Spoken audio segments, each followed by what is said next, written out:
How many people actually end up in a lower tax bracket when they retire? Most people assume the answer is almost everyone. It's not. And once you understand why, the most popular piece of retirement advice out there starts to look very different. We are talking about the Roth versus traditional debate. And if you have a 401k, an IRA, or any kind of retirement account, someone at some point has probably told you to go Roth. Convert to Roth. Do a Roth conversion. Get the Roth. It has become the default answer in personal finance. But here is the thing. The math behind Roth only actually works in your favor under a specific set of conditions. And most people have never actually stopped to check whether those conditions apply to their situation.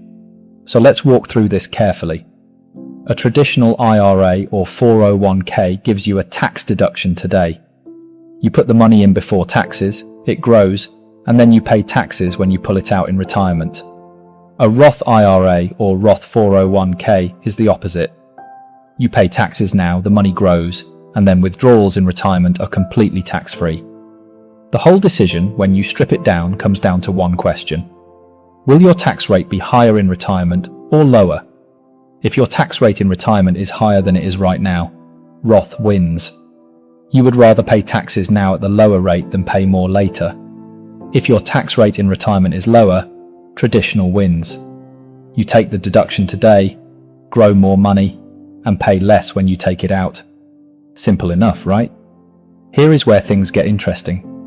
According to IRS data on income tax rates by age group, the median total federal tax rate for Americans actually peaks in their early to mid-50s, right during peak earning years, and then falls during the transition to retirement. That data seems to confirm the conventional wisdom. Work hard, earn more, pay more in taxes while working, then coast into a lower bracket when you stop. But that picture is dangerously incomplete. And as you will see in a moment, the reality for most retirees looks nothing like that. The key statistic is this one. A review published on the Retire Smart podcast, drawing on analysis from thousands of retirement planning cases, found that only about 4% of retirees actually end up in a lower tax bracket in retirement than they were in during their working years. 4%. Most people, the overwhelming majority, end up at the same level or higher. And the reason is a combination of three forces that almost no one anticipates when they are still working. The first is Social Security taxation. The IRS uses a formula called combined income, your adjusted gross income plus tax-exempt interest plus half of your Social Security benefits.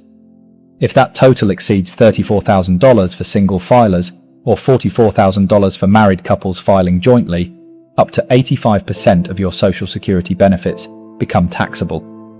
Those thresholds have been frozen since 1984, per IRS publication 915. The Social Security Administration projects that by 2030, more than 70% of recipients will owe federal tax on their benefits, up from just 10% in 1984. The bracket you thought you were escaping keeps following you through the door. The second force is investment income. Dividends, interest, capital gains, all of that stacks on top of everything else. And every extra dollar of income counts against those frozen Social Security thresholds. And then there is the third force, the one that surprises people the most. Required minimum distributions, RMDs. Starting at age 73, the IRS requires you to begin withdrawing a minimum amount from every traditional IRA and 401k you own every single year, whether you need the money or not.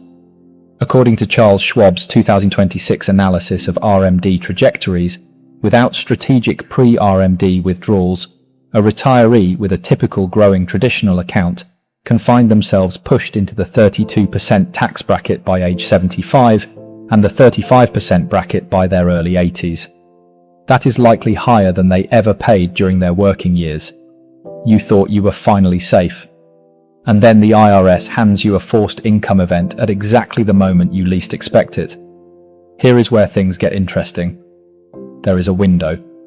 A specific window in most people's retirement timeline where the math almost always favors action. It is the gap between the day you retire and the day your RMDs begin. For most people, that window runs from roughly age 60 to age 72. Think about what that window looks like. Your paycheck is gone. Your income drops. You may be drawing down savings, maybe pulling a little Social Security early, but you have not yet hit the RMD wall. Your taxable income is at its lowest point in decades. And the current tax brackets, which are historically low by long-term standards, are sitting right there waiting. Vanguard's research and planning framework specifically identifies this as the optimal window for Roth conversions. Their guidance suggests that for many retirees, converting $20,000 to $40,000 per year during these gap years, deliberately filling the lower tax brackets, can make a meaningful long-term difference. The strategy is not to convert everything at once. It is to convert enough each year to stay within the 12 or 22% bracket, locking in today's rate rather than letting more and more of that balance get hit by RMDs later at a higher one. Morningstar's research on Roth conversions introduced a concept called the break-even tax rate, or BETR. It is a more precise version of the current versus future comparison. What Morningstar found is that because of the way compounding tax drag works, conversions can pay off even if your future tax rate ends up moderately lower than today's rate, not just higher. The break-even point is lower than most people think, so the math is stacked more in favor of converting than the simple rule of thumb suggests. But here is where things change. There is a group of people for whom Roth is genuinely not the right answer right now, and this matters. If you are still in your peak earning years, late 50s, still working at a high salary near the top of the 24% bracket or above, and you genuinely expect your income to fall significantly once you stop working, traditional still makes sense. You are taking the deduction at your highest rate and spending down those accounts later at a lower one. That is exactly what the math was designed for. The honest answer is that it is not Roth versus traditional. It is both. According to Vanguard's planning research, tax diversification, having money in both pre-tax and Roth accounts, gives you something neither account alone can provide: flexibility. In any given retirement year, you choose whether to pull from the taxable traditional bucket or the tax-free Roth bucket. In a year when income runs high, you lean on Roth. In a year when income is low, you draw from traditional and pay less. The CBO has noted that the tax benefits of retirement accounts are most powerful when the account holder has the flexibility to sequence withdrawals strategically. According to the Tax Policy Center, the tax expenditures tied to retirement savings accounts exceeded $300 billion in 2022 alone. That is the government's stake in this system, and the people who capture the most of that benefit are the ones who understand the rules well enough to work within them deliberately. One more thing you need to know about access. Not everyone can contribute directly to a Roth IRA. For 2026, the IRS income phase-out for Roth IRA contributions begins at $146,000 for single filers and $230,000 for married couples filing jointly. If your income is above those levels, direct contributions are off the table. But the backdoor Roth strategy, making a non-deductible traditional IRA contribution and then immediately converting it, is still available to most people and allows you to access Roth benefits regardless of income level. So here is the practical takeaway. If you are between 60 and 72, not yet collecting Social Security, and your taxable income is currently sitting in the 10 or 12% bracket, that is a conversion opportunity you may not get again.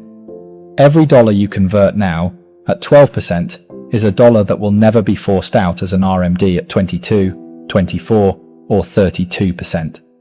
If you are still working and near your income peak, focus on maxing your traditional 401k contributions now, and plan the conversion strategy for when you step away.